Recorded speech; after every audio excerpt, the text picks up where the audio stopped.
Thank you. The gentleman yields back the balance of his time. The chair now recognizes the gentleman from New Jersey's 8th District for 5 minutes for questions. Thank you, Chairman. Over the past year, we've watched President Trump continually attack our federal agencies and their staff, actively hamstringing their ability to carry out their critical missions and service to our country. And all the while, House Republicans have sat by idly and let it happen.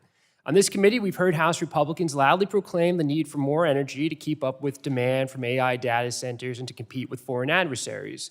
Some argue for an all-the-above energy strategy, but only when it's convenient for them. Suddenly, when the conversation turns to connecting clean, renewable energy to the grid and actually addressing the need for more energy, they don't want an all-the-above strategy anymore. I think everyone on this committee can agree that nuclear energy poses significant safety risk and environmental concerns for the American people that we must address. Regardless of your stance on nuclear, this is just a plain and simple fact. Ms. Greenwald, just yes or no, isn't the role of the Nuclear Regulatory Commission to ensure that nuclear reactors can operate safely? Yes. So in other words, the NRC keeps our communities safe, is that correct? Yes, although I know you like yes or no, but it's also in partnership with the industry. The industry has a huge role in ensuring safety. I appreciate that, thank you. And can you briefly touch on how NRC's independence helps to achieve that goal?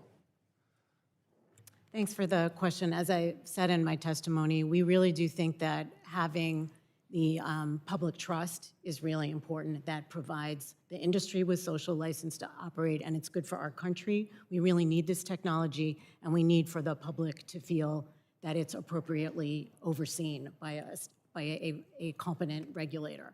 And an independent regulator. Yes, and the independence has been a longstanding tool to achieve that public trust, because the public now has confidence that the NRC is making their decisions independently.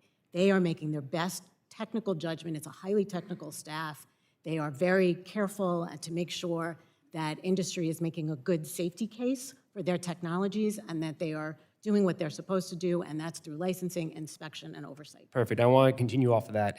But unfortunately, we've seen this administration blatantly go after NRC's independence, which jeopardizes the safety of nuclear energy. Since taking office, President Trump illegally fired NRC Commissioner Hansen years before his term ended, has made other commissioners feel as though they could be fired at any moment if they go against the administration, set expectations that NRC would rubber stamp reactor designs given to them by the administration, issued several executive orders targeting NRC, installed Doge staff at NRC to bypass commissioners, and pushed out senior staff who are critical for NRC operations. That's in addition to cuts to Department of Energy staff who are responsible for nuclear energy programs. None of this helps ensure that the deployment of nuclear technology is safe for the American people, nor does it help the nuclear industry in any way, to your point. All it does is set us back on meeting our energy goals. Ms. Greenwald, I know you mentioned this in your testimony, but I want our committee members to hear it again. You made clear earlier that NRC independence is essential to safety. Just yes or no, does bipartisan policy help us meet our energy goals? Absolutely. Thank you. And what about adequate staffing levels at NRC and DOE? Absolutely. Super important. But that's the exact opposite of what this administration and House Republicans are doing. We aren't having good faith bipartisan discussions in this committee because that requires our colleagues across the aisle to speak out when this administration is undermining the things that we know are helpful for our nuclear energy policy. They've sat here and done nothing about the president's firing of federal staff or any of the attacks on NRC's independence. So again, if we need an all-the-above strategy, why are House Republicans allowing this administration to hamstring an agency that can help us achieve energy dominance through an all-the-above strategy? And it isn't just energy policy that House Republicans refuse to hold the president accountable for. It's on everything from healthcare, which we saw here during reconciliation and the immense cuts to Medicaid, to AI, to the rising affordability crisis, which the president has deemed a Democratic hoax.